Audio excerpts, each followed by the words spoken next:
So tonight I'm making beef and noodles, and I'm going to use the Instant Pot to help me do it.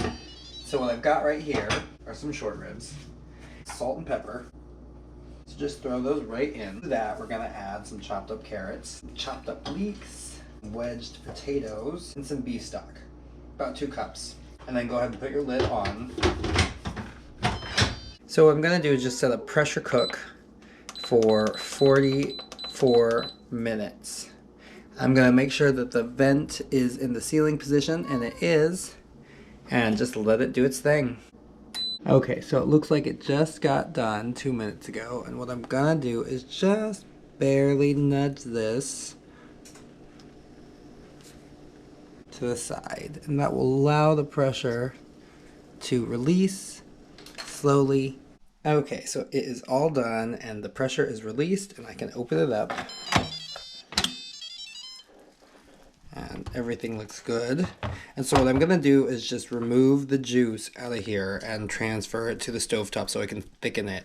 What we need to do now is thicken the juice because you can't really do that in the Instant Pot. So what I have right here is all the juice. This is a hot pan. And to this we're going to add a slurry. And this is 1/4 cup of water and 1/4 cup of corn starch. Whisk in half. Okay, so I'm going to add in the other half. So with the slurry, you have to let it come to a full boil for at least a minute. Otherwise, it could taste starchy and it won't be fully thickened. Okay, so once your minute is up, I want to add a little bit of tomato paste to this, just to give it a little bit of color. And add my noodles right in cooked pasta. Alright, so after your pasta is cooked in the sauce a little bit, go ahead and plate it up.